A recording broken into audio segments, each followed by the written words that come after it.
So, good afternoon. My name is Patrick Hamloch. I'm the Vice Chair of the Workforce Development and Young Professional Program Committee. I'm happy that you all showed up, even if there's competing wine outside the door. So, so I'm happy to introduce Dr. Kathryn Sullivan, to agree to speak to all of you today. She's the Undersecretary of Commerce for Oceans and Atmosphere and Administrator of the U.S. National Oceanic and Atmospheric Administration, and also veteran of 3 space shuttle missions, holds a PhD in geology, and was the first woman to perform first U.S. woman to perform an EVA. So there's a lot of firsts. Also, the first shuttle mission to deploy Hubble. So why don't you tell all the audience a little bit about yourself? Well, thank you, Patrick. Looks actually like this wants to come over here. That's probably better. Well, thank you. I do always enjoy and appreciate opportunities to have this kind of a conversation with groups of people, and I hope it really will be a conversation. I thought I would make not too long a set of remarks, but share with you some of my thinking about really the theme of this conference, what the Earth needs from space, and then talk a bit about maybe some perspectives and lessons I've gained along my career pathway coming to this point.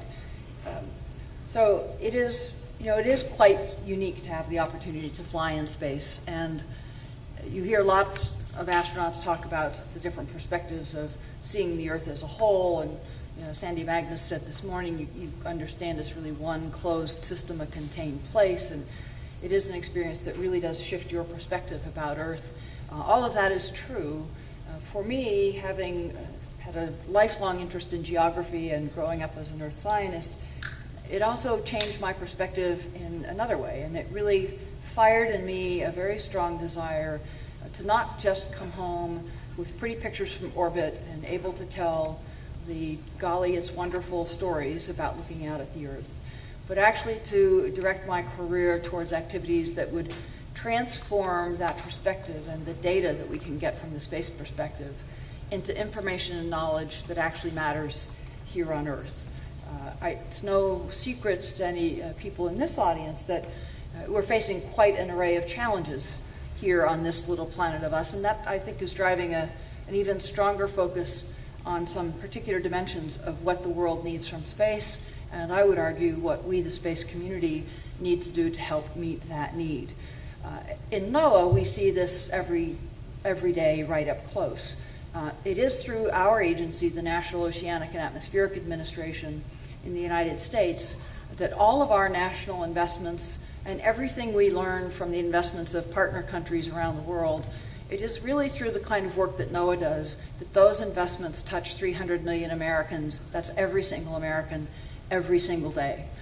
And every single day, think about your business, think about your family, think about your community, real people living in real situations, real businesses trying to conduct their affairs. They're facing really significant questions about what environmental factors do they need to prepare for, how do they prepare for that, what kind of decisions should they make to equip themselves to fare better in the future, to stay healthy, to stay safe, to help their business thrive more. Recent events around the world bring this very much to home again.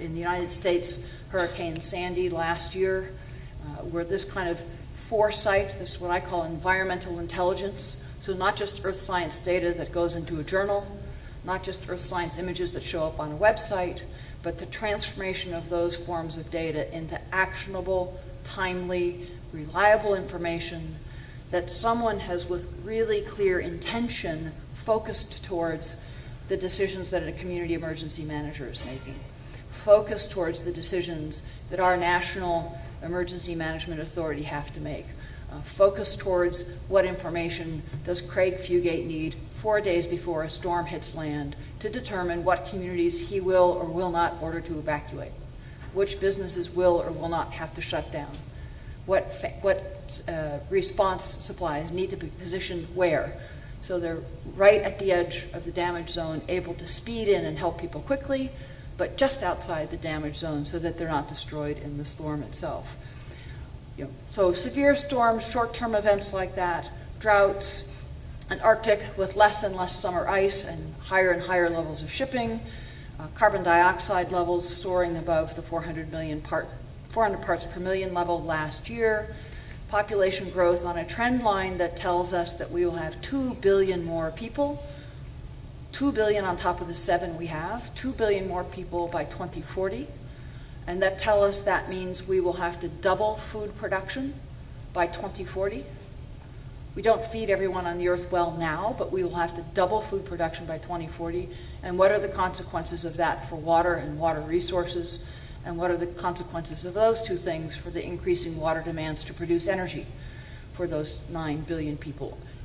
Our decisions and problems are just as intertwined as the Earth's natural systems are, and this ability to look at the Earth, to study and measure the Earth, and transform that into actionable, timely environmental intelligence is one of the critical things, I would argue, that the world needs from space, and it is the bread and butter of NOAA.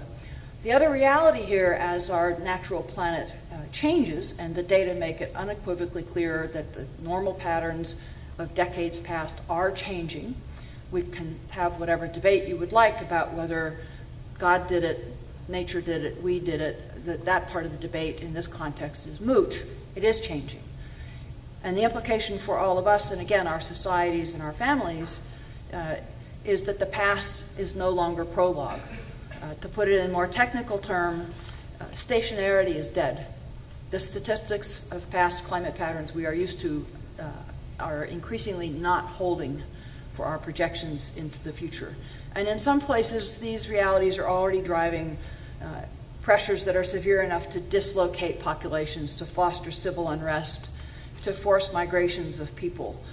People move in response to these stresses. Globally, natural disasters last year forced 22 million people from their homes. That's more than were displaced by war around the planet last year. So this is what is happening. This is the nature of change and the pace of change in the world around us. So we need space because we must provide the environmental intelligence that today's 7 billion and soon our 9 billion people will need. So space plays an absolutely critical role in this. It is the space era and the space perspective that gives us the technical ability to look at this planet as a whole. It gives us the ability to essentially take a snapshot of key conditions in the ocean or the atmosphere. It's an astonishing first in the history of humankind to even say that sentence, that we can make a snapshot of the state of the atmosphere or a snapshot of the state of the ocean, a near simultaneous measurement of the state of the planet.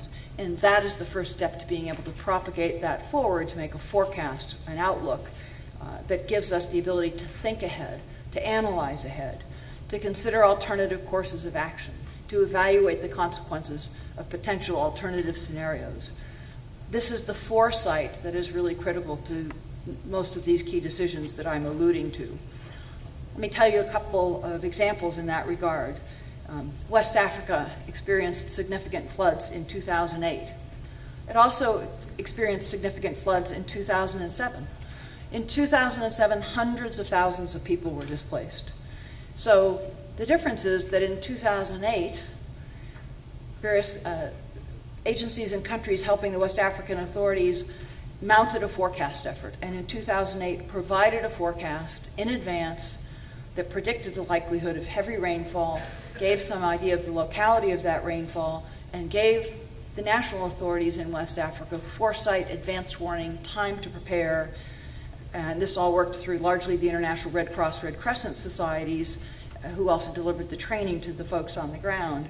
And so for the first time in 2008, based on timely environmental intelligence, oriented towards the people that need to make the decisions, trained with them so that they knew how to interpret the raw scientific data, for the first time an emergency appeal was based on a seasonal climate forecast. Next season is going to be wet. For the first time, that was possible. And so in 2007, response that took 40 days shrank in 2008 to 24 to 48 hours. So the impact of those flood event on those communities was radically less, and the cost per beneficiary of the emergency response that was mounted was 2/3 less expensive than it had been in 2008. So that's one story of environmental intelligence in action. So satellite data are instrumental to these things, but they are not in and of themselves enough. It takes in situ observations to calibrate, to validate them. It takes accumulated research knowledge that enables the interpretation and the translation of raw radiances or raw backscatter measurements into Earth system properties. And then it takes modeling and analysis and assessment to translate those attributes into these kind of potential consequences and propagate them forward into the future to give people foresight on the ground. So at NOAA, we operate all of these kinds of systems. We run for the United States the buoys that straddle the equator across the Pacific Ocean and provide data that are indispensable to forecasting El Niños. Yes, the sea surface temperature measurements from satellites are an indispensable element, but without the buoy data giving us the boundary layer in the atmosphere and the boundary layer in the ocean, the forecast would not be possible. The skin of the Earth, it's not enough to understand or take a picture of the skin of the Earth. We actually have to understand the systems and processes of the Earth. So ships, buoys, underwater gliders, all of these sorts of devices, simple things still like water level and tide gauges, all of these forms of information go into the hopper, as it were, to be translated into this kind of environmental intelligence. NOAA is an ocean and atmosphere agency, as our name suggests, so we do pay particular attention to the deep blue ocean, the lighter green ocean close to shorelines, and to coastal zones. And that's important for another reason as well. Globally, human populations are condensing and concentrating more and more in the coastal zones. And globally, economic infrastructure and critical infrastructure are also concentrating more and more in coastal zones. In the United States alone, the insurance companies estimate there's 30 trillion, with a T, $30 trillion of just property exposure in our coastal zones, subject to flooding, to sea level rise, to storm surge and inundation. So all of that is really critical. What are some of the challenges that we see that are pertinent to this audience and this conference? The decade of the 90s and into the early 2000s was quite a heyday for Earth observations from space. You look at the armada of satellites that are in orbit now, even just within the United States programs. Navy satellites, NASA satellites, NOAA satellites, very rich partnerships with many other nations, Japan, Canada, the European Commission. There's quite an armada up there now. Many of these constellations are thinning. Not all, but many. So the prospect looking down the road is the eyeballs, the rich set of eyeballs we have looking at the Earth today will be fewer, and in some respects less capable than we have been used to in the past. So a key layer of our instrumentation of the Earth is at risk of thinning out and becoming not the robust synoptic one that we really need it to be. And that's what leads me to the point I was going to leave with this group as a key challenge from our perspective. I think an important challenge for the space community to take up, and happily it is being taken up in many quarters, is to really put the same kind of creativity and energy into sustaining this piece of our Earth observing system of systems as we historically have put into chasing the most elegant solution to the next scientific frontier. I'm not arguing to not pursue the further advances on the cutting edge of Earth system science or instrumentation or satellite systems, not at all. But I am saying that our times call for a different blend, I would argue, of innovation around sustainability, resilience, and affordability of this system of systems, balanced in a different way with just pursuing the cutting edge that has been the hallmark of the space industry, certainly in the United States, in the past. Another challenge that we certainly are seeing in our country, and we've been talking here at this meeting with a number of our international partners with, centers on how do countries cooperate, or do countries cooperate in this enterprise of taking the pulse of the planet and turning it into environmental intelligence. An attribute of the way we have done this for more than a century has been that each country measures what it can and needs to measure within its sovereign capability to understand the planet well enough to produce forecasts that enable the protection of life and property. And we then all share those data, whether it's weather balloons launched from fixed stations or the Pacific buoy information or satellite data sets. Now and then, there periodically are challenges to that notion, that model in which all these foundational data are global public goods that we exchange freely, so that public safety is a commonly held trust that we all contribute to the support of. There is a counterpoint to that that says these data are valuable. The information products and services that result from them have value, and they can be translated into a commercial value and become a profit stream for a private sector entity. There may well be room in many regards for both of those models to exist, but we're certainly seeing at this time some renewed conversation about whether the fundamental data, the fundamental properties of the atmosphere, the fundamental measurements of the ocean that are integral to weather forecasting globally, should those be private commodities that are bought and sold for a commercial value, or should they be retained, as we've done for well over a century, as global public goods? Open data, as the public goods model is called, is a cornerstone of United States policy and has been NOAA's way of doing business. We are the United States National Weather Service for that entire century and a half. And we believe strongly that actually the open data model in this context returns to our country and to the global population and global economy the greater and richer array of economic benefits as well as the public good benefits. So all of you in this room have an opportunity to play tremendously important roles in ensuring that the space capability of our countries globally remains vibrant, continues to innovate, continues to advance technologies, and I would encourage and urge you to think about the really grave importance of making sure that we direct much of that creativity and innovation to sustaining the capability we currently have to take the pulse of this planet and to transform that pulse into important information that the citizens of our country, the businesses of our globe, and the governments of our world all need to protect lives and livelihoods and to try to look forward to help us all live wisely and well in the next century on this pretty dynamic and spectacular planet that we inhabit. Patrick, let me stop there. There may be plenty of either the NOAA questions or the former astronaut or the how do you go to the bathroom in space questions, and I'm happy to take any and all of them, but rather than my trying to anticipate what they might be, why don't we just turn it over to the audience and let them guide the next portion of the conversation. Sounds good. So what we thought about was that all of you are invited to ask questions.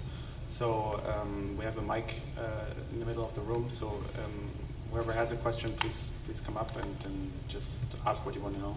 Maybe, okay.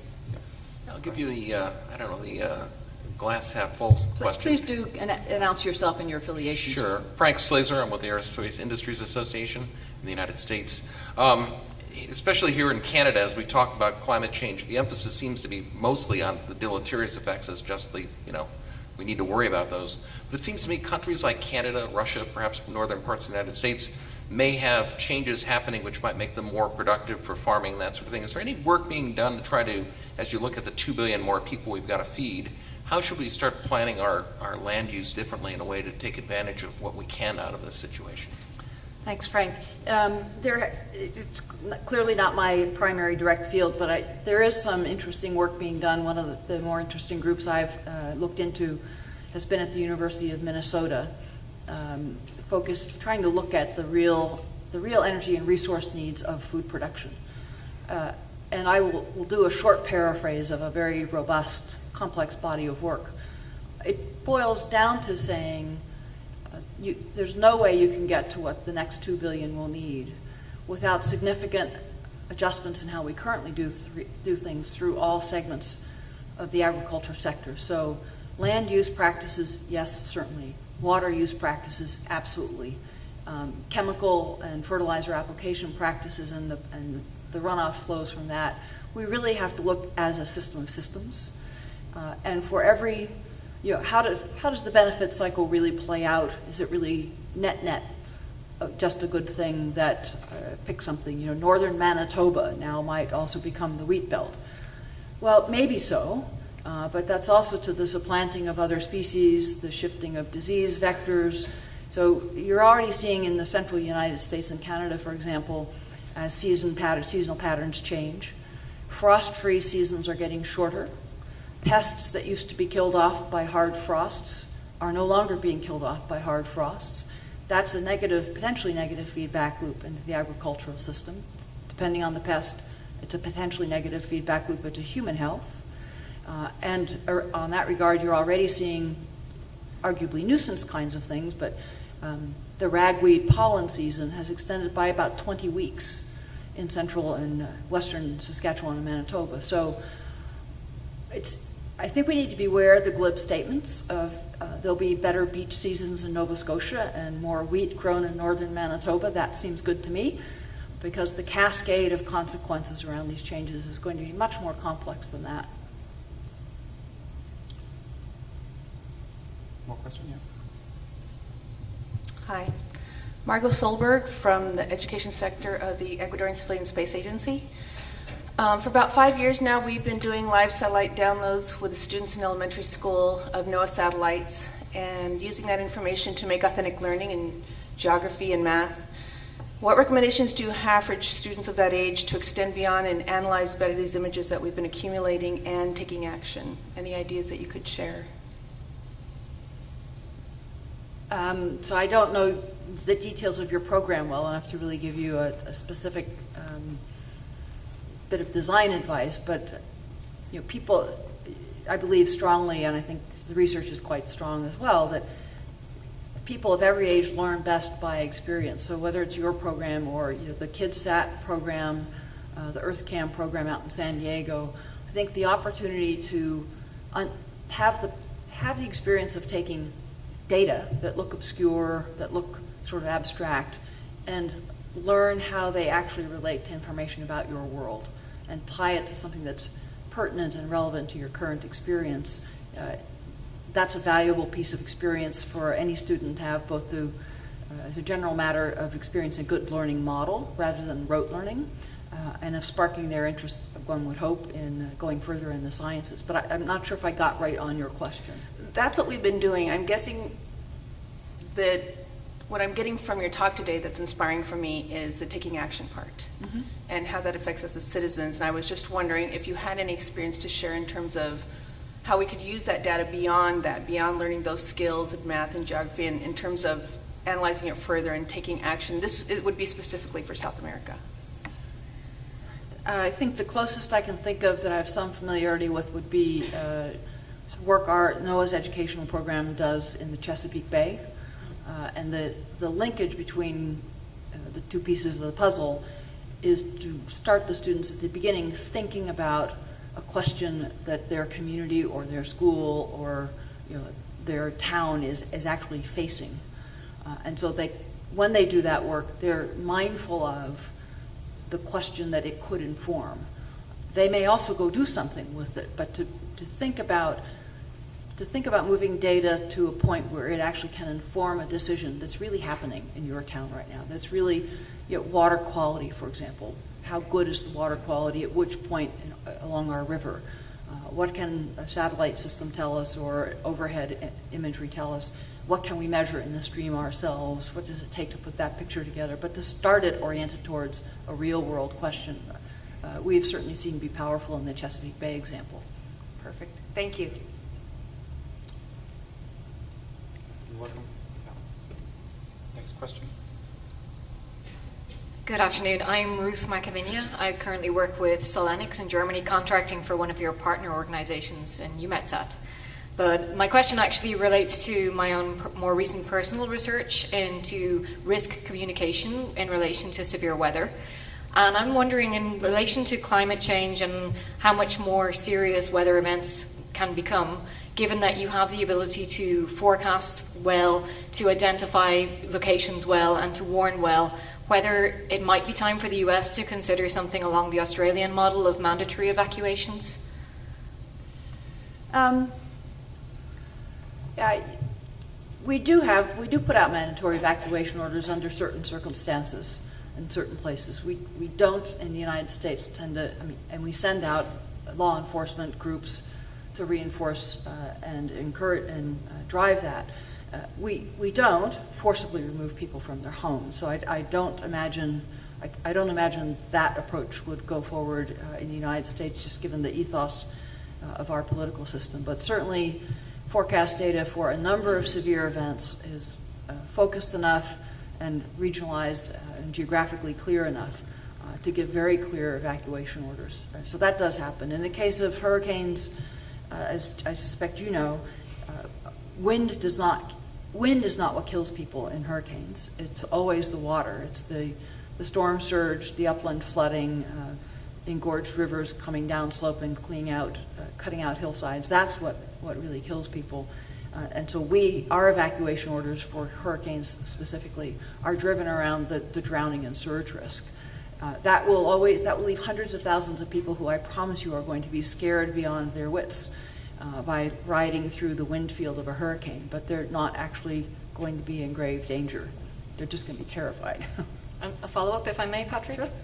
Just in that context, should the media avoid interviewing people who have decided to ignore evacuations? Say, for example, with Hurricane Sandy, we had quite a lot of on-air interviews with people who were still in the danger zone as the storm was hitting.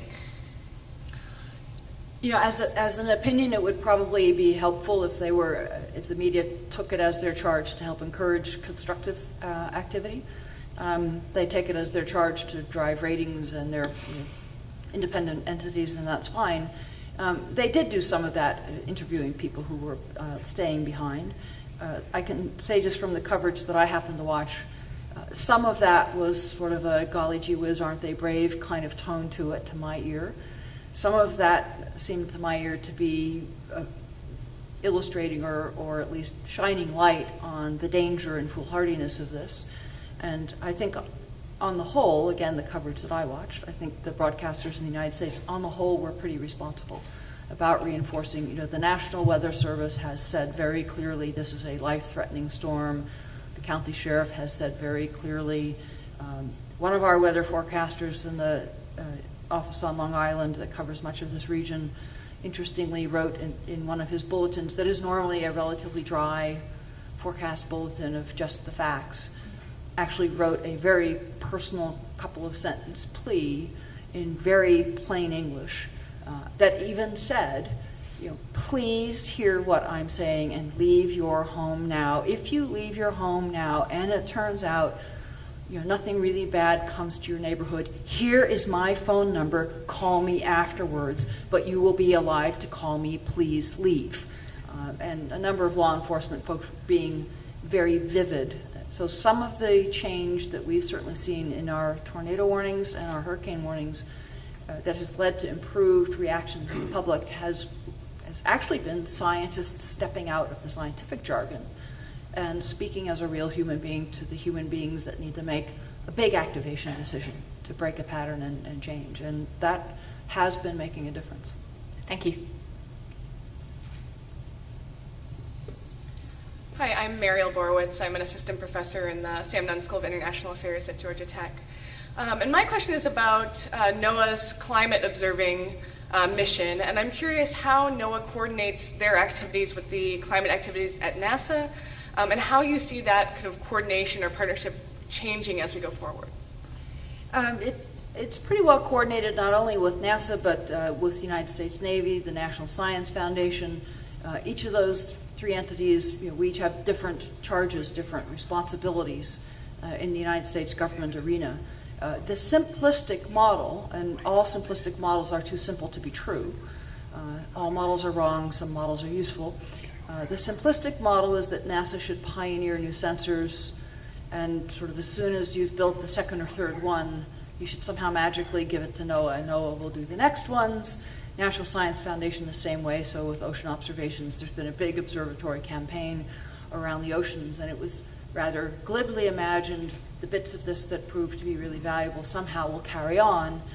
The budgeting process in our country, as in most countries, doesn't do a very good job of making those exchanges across budget categories or agency boundaries. So it gets messy in the execution.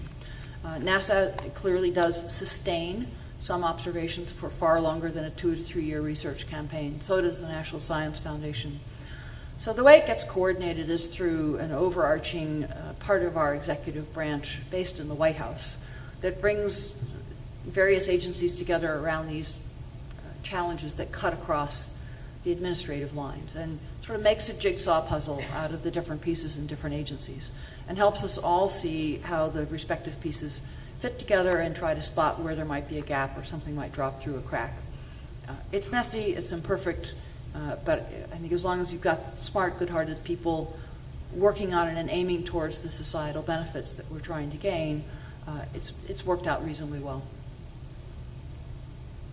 Hi, thank you again for coming. My name is Trisha Randazzo, and I'm a recent graduate from the International Space University and a new hire for the NASA-NOAA Joint Polar Satellite System. My question is a bit of a follow-on to Mariel's, and what I was wondering is the United Nations framework for the Climate Change Convention has mandated least developed countries, which will be most affected by climate change, to prepare for it using national adaptation plans. And I was wondering if NOAA is doing any active efforts to assist these countries. Thank you. Thank you. NOAA is very active in that domain. We had representatives recently at the Small Island Developing States Conference down in American Samoa. We do a lot of work in this field, we do it with and through the auspices of the United States Agency for International Development. We're very active through a number of disaster risk reduction partnerships that work globally. So, we tend to be the technical experts that bring the kind of tools and methods that have proven valuable and useful generally and trainable out into the field. So we have a basket of tools called the Digital Coast that mainly treats, as you would imagine, United States coastlines and coastal communities, but as a package of the geographic information system elements, the data blocks, and manipulatable user tools that can help a community put together the picture of its community and its locale and its circumstance. We work very actively through fora like the UN and like the Group on Earth Observations to try to make sure that the necessary data sets are free and open and publicly available, but also are discoverable somehow, that somehow other than knowing the scientist who collected it, you can find out that some data set exists and where it is and how to search it and see if it has the information that you need and how to access it and pull it into your use. So you have sort of the ideal would be almost a global data warehouse that was easy to use and find things in, not the warehouse in the Indiana Jones movies, but a warehouse that was actually a useful and functional one. So we do a lot of work. We're not alone in the United States among agencies that work on this front, but we do quite a lot of it. More questions? Good afternoon. Christian Bank from Airbus Defense and Space. I have a question concerning mostly the meteorological and climate research part. Sorry, can you get a little closer to the microphone? Sure. So, I said I have a question concerning more the meteorological and Earth observation part of your activities. NASA's pretty explicit about commercializing LEO and encouraging private entities to invest in space assets and then NASA buying them. What is your attitude? What is the current situation for NOAA to adding data or completing your own data sets with commercially provided data, and with a view to your joint polar system that you're left then in a couple of years with 2 LEO satellites? How do you see that shifting? Is there any change in that attitude over the next years? So the current situation is that we NOAA do execute a lot of our mission in low Earth orbit through commercial entities already. If you look at our satellite control facilities, I'm old enough I can remember when everyone in any civilian satellite control facility in the United States was a government badged person. That's no longer the case. That's largely been turned over to commercial operating companies and contractors. I can remember when virtually any satellite that was designed and assembled by government badged people and was an entirely government owned asset. That largely is now all done by private sector people. The resultant asset is still a piece of government property, but the design, the development, the flight operations, much of the data handling, a lot of that already today is private sector activity, the design of our ground systems. So it's a falsehood to say that it's all governmental now, and it should become something completely different. The question I think that you just asked in the NOAA space is, with respect to should the government role change from investing in the capital asset that generates the data stream, or should it invest in just buying the data stream?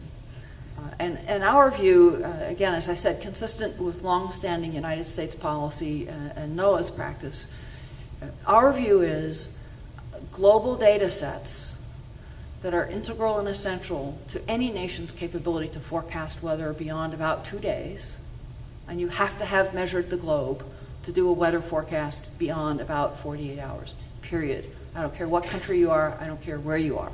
If you have not measured the whole globe, you will not have a forecast that's worth anything beyond 24 to 48 hours. Weather forecasts today have utility out in the 12 to 14 day space, and that keeps moving. So our view is those global data sets, operative word global, and they are about fundamental properties of the atmosphere and the ocean. Sea surface temperature, ocean surface vector winds, temperature, vertical structure of temperature in the atmosphere, vertical structure of humidity in the atmosphere. We believe those data should be handled as a global public good. They should be free and open to everyone to use. We believe further that that data set, that global data set, becomes an incredibly vibrant open innovation platform. And that if you look at the total economic returns to the United States or to any other participating country, the total prosperity effects of any entrepreneur, any innovator, any researcher, being able to grab some of that data and turn it into whatever new capability, new analytic, new information tool that they want, that's a commercial data stream that is incredibly rich and robust. NOAA today collects or produces 20 terabytes of data per day.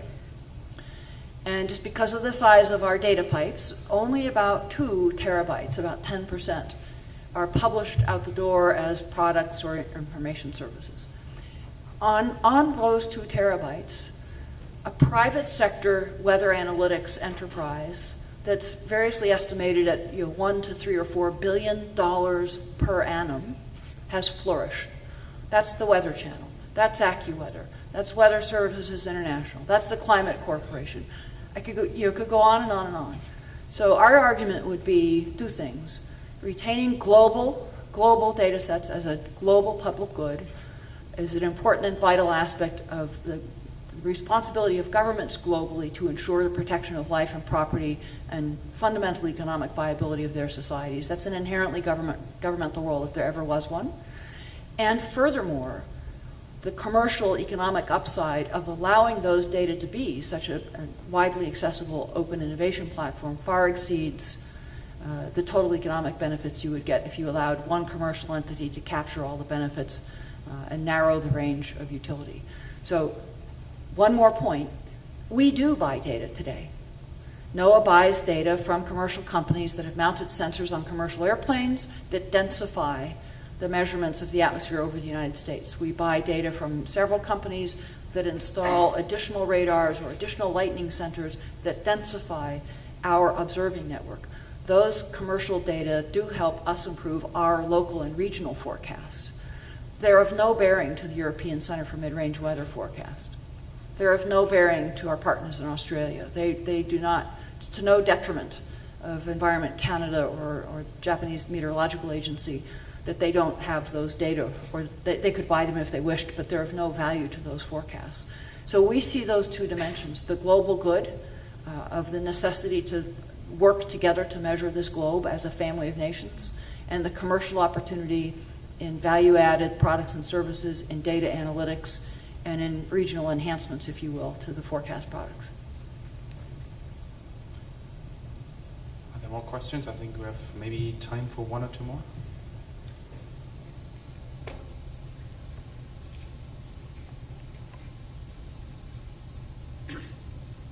I'm Max Rimard from Airbus Defence and Space, and I'm also coordinating a working group in the frame of the IAA on climate change.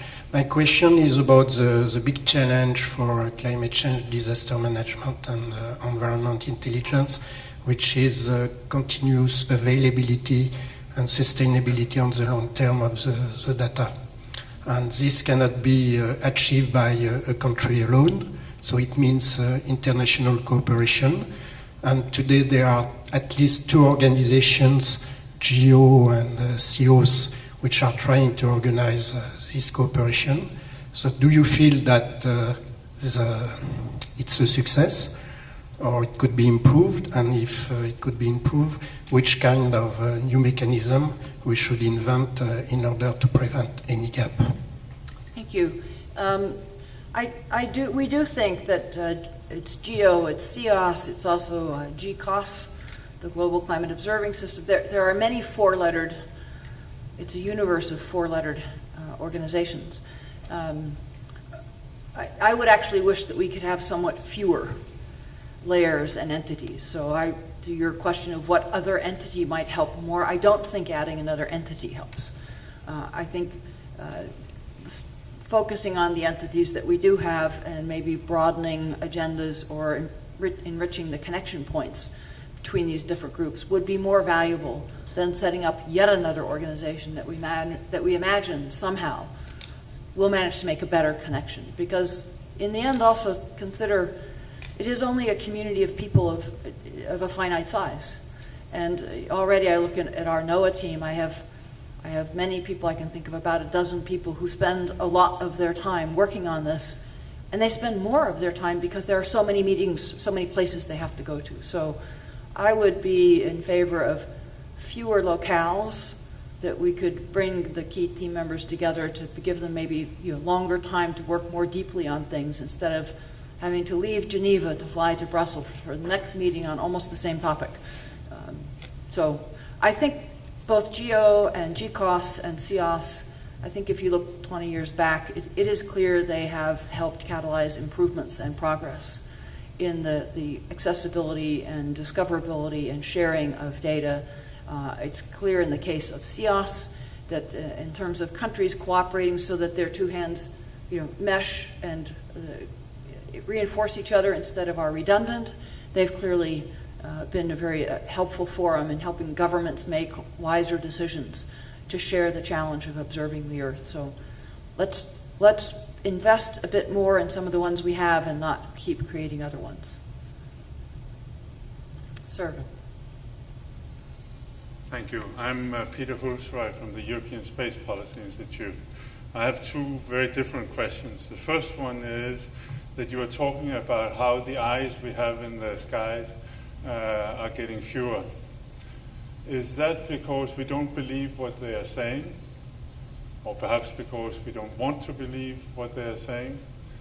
And then the completely different question, that whenever the space community is getting together, we talk about the inspirational value of space. And as an astronaut, you know how you're going to be used in this, because human spaceflight is always said to be the most inspirational part of this. I have, of course, a long experience in Earth observation, and I wonder whether we do not underestimate the inspirational value of Earth observation. So it is not the daring do kind of inspiration, perhaps, but I think that we are leaving out certain segments from the inspirational perspective of space. And I think beyond sort of the bread and butter educational activities, we could do far more to show what a fantastic world this is, and how satellites are helping us understand this. Thank you, Peter. Let me take those the reverse order that you asked them. I would absolutely agree with you. I think, I am an astronaut. It's hard to compete with the blue flight suit and the silk scarf and the great drama of a launch. But talk to anyone who has been off the planet, whether they were a passenger or an artist or in chart, the commander. Really, the experience of getting to space and back is a dramatic experience, but the absolutely important thing that people always talk about, and talk about the most, is how inspired and moved and changed they were by looking back at Earth. and seeing it, and in a sense coming in a snapshot to understand it in a very different way than they ever had before. It is a very powerful inspiration. Some of it, I think, does come through, spectacular imagery from other satellites. Clearly, it's I think different to, it's different to visit the Grand Canyon yourself than to look at someone else's picture, right? It's different to climb Mount Everest yourself than to see someone's picture from the summit. So the experience is important to it. We certainly find in NOAA, to your point about is there more inspiration value in looking at the Earth and using the space perspective to understand it, I think we definitely see that. The passion and incredible commitment of people at NOAA in all of our fields, from weather to fisheries to basic oceanography to our space activities, you can't beat that passion to be digging in to understand the Earth and to make that understanding matter, to make it really valuable and of benefit to people here on the Earth. I think there are a lot of young people who are as moved by the chance to make an important community and social connection of their knowledge than just the next technological advance. I know from some of our education programs that the appeal of this to people of color, to Hispanic and African American and female students who tend to not be as much in the hard sciences in the United States as we might wish. And to some degree, when you show them, master this because you can help here, you get a very different level of interest from them. So I suspect we have not tapped that as much as we could tap it. People care about their home, and they're curious about their home, and we could do more on that front. I would not say, I can only speak to the drivers that have affected the programs in the United States, and I would not say that the declining number of satellites or the pipeline has been as a result of people not wanting to have the information or not believing what they are telling us. I think it's been more directly just a matter of competing budget demands. I would make the argument that it's also been a little bit the proposal to do a next satellite because there's a next neat new idea about a new instrument has worn thin in some of our political systems. And in a sense, our politicians now, a bit more than before, they're really asking, how much of this stuff do you need? We had a long phase of exploration and experimentation with multiple sensors. Surely you could have learned from that which ones give the greatest value to the most important societal needs. And I would like to be able to separate now consideration of the things I invest in because they're woven into society, they're woven into our economy, they're really needed on a daily basis from the next research topic. And so they're pushing, I think, on the United States agencies to think through a new model of what observations do we need because you're counting on them every day to run your business, or the government and the military are counting on them every day. And which ones do we want to pursue because they are a next frontier of understanding the Earth, or a next frontier of understanding how advanced technologies could transform our ability to monitor the Earth. Those are valid things to pursue, but they're not the same as we definitely need to carry on these three, and then we should experiment with these other four. They're looking for that discussion to get more refined. Okay, thank you very much. I think that concludes the event. Thanks a lot for taking the time to talk today. And